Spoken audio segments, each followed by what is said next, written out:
Hello guys, today's video is going to be about the dreaded same face syndrome, which is something that I have struggled with for a very long time, and I feel like I'm only just now kind of coming out of it, but not completely. I feel like it is still, to a certain extent, very prevalent in my art, and I do have some people point it out from time to time.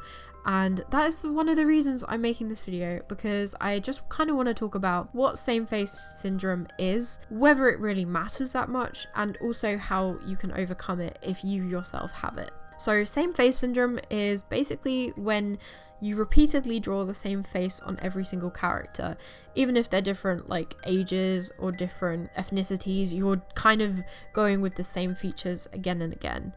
And according to Urban Dictionary, this usually stems from a lack of artistic ability or knowledge. Now you'll notice in this video I am drawing from a reference right now, and what I've done is I've basically collected a load of different face references from Pinterest that were all quite different from one another. So what I'm doing is basically just some portrait practice of lots of different faces and facial features, because I feel like that is one of the main ways, leading on from how you overcome same face syndrome. One of the main ways is by studying lots of different faces from reference and using that as a way to work out how do I incorporate this into my style. So a lot of people will use the excuse of art style for same face syndrome. I myself have used this excuse in the past, and I've been posting videos to this channel since I was 14. And when I was 14, my same face syndrome was very strong. And I would always say, oh, that's just my art style. Now that it's been a few years and I've had a lot more practice with drawing, I do think it is possible to have an art style but still be able to capture different faces within that same art style. So as someone who is working on a comic myself, it's very important to me that I can draw each of my characters' faces differently, so it's clear that they are all unique and different from one another. I've also designed them with a sort of kind of subconscious shape language in mind. So my main protagonist, Ember, is made up of lots of round and circular shapes, which is sort of in a way a reflection of her character. She's very kind and gentle, even down to her face kind of represents that in a way, whereas Akira has much more sharp and angular shapes in her design, and that's one of the ways I've differentiated between the two of them. Akira's sharp angles also kind of reflect how she's very moody and standoffish as a character. These two are very much polar opposites, and I wanted that to be very clear in their designs as well. However, if you were to look at some of my really old Instagram posts, especially from around 2015, 2016, that's when the same face syndrome was especially bad, and a lot of my old drawings of Ember and Akira, it kind of just looks like the same person again, with a different eye colour and a different hair colour. So some of you may actually be wondering, why is this a bad thing? And actually, I had a lot of people tell me that they had the opposite problem, so they couldn't consistently draw the same character over and over again. So that is one instance where having same face syndrome would be a good thing. When you're trying to draw the same character again and again, it's good to have a consistency there so you can tell it is the same character. I also used to have this problem of not being able to capture the same character over and over. The weird thing was I at the same time, simultaneously, had same face syndrome with characters that were different, but not with the characters that were the same. It was so annoying. One of the main ways that I've kind of got used to making sure I capture the same features for the same character is by having those set shapes that they are made up of. That makes it a lot easier to keep to those same features again and again, in the one case where it is desirable to do so.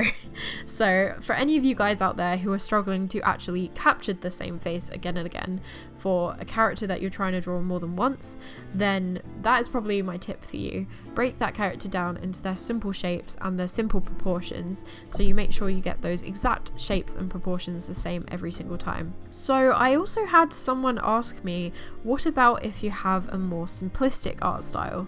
And I think this is a really interesting point, because with a more simplistic art style, it gets a little bit more difficult to capture the small little varieties between faces. You often hear a lot of examples, like, I don't know, a good example would be Adventure Time. A lot of the faces in Adventure Time are very similar, but because it's a very simplistic art style and it's consistent throughout Adventure Time, you can kind of get away with it. That's kind of another instance where same face syndrome doesn't really matter. But this kind of leads on to my next point of, does same face syndrome really matter? Now, I actually asked all my Instagram followers to kind of give me input and tell me what their opinions were on the matter of same face syndrome, and I got such a big variety of different responses. And I think it's really nice to have a discussion about this topic because clearly there are a lot of different opinions on it. And that was another thing I wanted to say.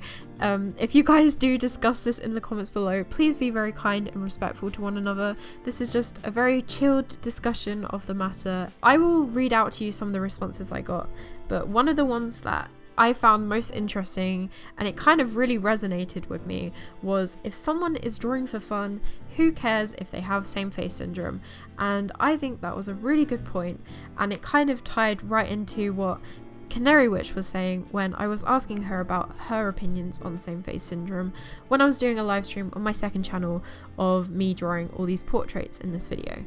And she kind of brought up the point of, if people are just having fun and drawing, then it doesn't really matter at the end of the day. I really do believe it is kind of situational. It really depends what you're trying to do with your art. If you're trying to become a professional artist or a professional character designer or concept artist, it is within your interest to make sure you do create lots of different faces within your art and be able to capture it. Especially as a concept artist, you have to come up with concepts of different characters. So if you're coming up with the same kind of character every time, then that's the only kind of character that's going to be represented, which is not a good thing. But if someone is just drawing for fun, I don't think it really matters if they have same face syndrome. So if you're watching this and you're freaking out because you're like, oh my god, I have same face syndrome, I've got to fix this right now, it really depends on what you want to do with your art and how seriously you want to take it and whether or not you really care at the end of the day. Another really good point that was brought up was how same face syndrome often occurs when people have a fear of not making their characters pretty enough. And that was definitely the case for me in those earlier posts that I was showing you where I was having the same face being shown again and again on Ember and Akira. But interestingly enough, as soon as I started drawing Akira a lot more differently to Ember, with much more stronger features, with much stronger cheekbones and a much stronger jawline, people started criticizing my drawings of Akira for looking too manly and not looking feminine enough. But I don't really think that's a viable criticism because a lot of girls will have features that are more typically associated with masculinity, like a stronger jawline. That doesn't mean you can't draw a girl with a stronger jawline. And it's kind of weird because I was criticized when I was drawing them the same, but criticized when I was drawing them differently. And that's another point I have, which is that I feel like as an artist sometimes you just can't win. You'll just get criticized whatever you do, so you might as well just do what you want to do at the end of the day. A few other responses that I got to my Instagram story was that there's also a thing called same body syndrome, which along the same lines is when you draw the same body type for all your female characters and the same body type for all of your male characters. Now, I'm actually going to provide an example for you of an instance where I did two very different body types, and this was in an old comic and I did this about a year ago. So if you haven't checked out that video, there are two main protagonists of that comic, and one is quite short and plump and the other one is very tall and slender, and I wanted to have them look very different in their character designs because, once again, like Ember and Akira, they are completely different characters and quite opposite of each other, so their bodies reflect that too. You'll notice a lot of artists will draw the same kind of slim body type over and over again, but because people do come in different shapes and sizes, even if they are slim or bigger, there's still so many different shapes and sizes and variety within the different categories of body type. So it's just more interesting to play around with different body types and heights, especially if you have a lineup of characters for a comic. So the final thing I wanted to talk about was that someone mentioned that once you like something, you stick with it instead of trying something new. Another person mentioned that they feel like artists are afraid that exaggerating facial features will make their characters unappealing. And I think that is very accurate. I feel like a lot of us are scared that if we stray too much from what we're currently doing, it will look unappealing in a way. And if you stray too much from that perfect, pretty looking face, then it's not going to look as good. But in a way, it will be way more interesting if you break away from drawing just the same kind of face every single time, because there's a lot more variety. And the other day, I actually posted a cat drawing on my Instagram. And it was just a really nice change to draw a cat. It made me think, why don't I draw different things more often? This isn't really part of the same face syndrome thing. This is more of like a subject matter thing. But I think when you draw different things, you break out of your comfort zone and you just get better at drawing in general. So I think the real takeaway of this video is that it really depends what your art goals are and what you're aiming towards, and whether you really mind that you have same face syndrome or if that's something you want to fix within your art. Someone asked me, how do you know if you have same face syndrome?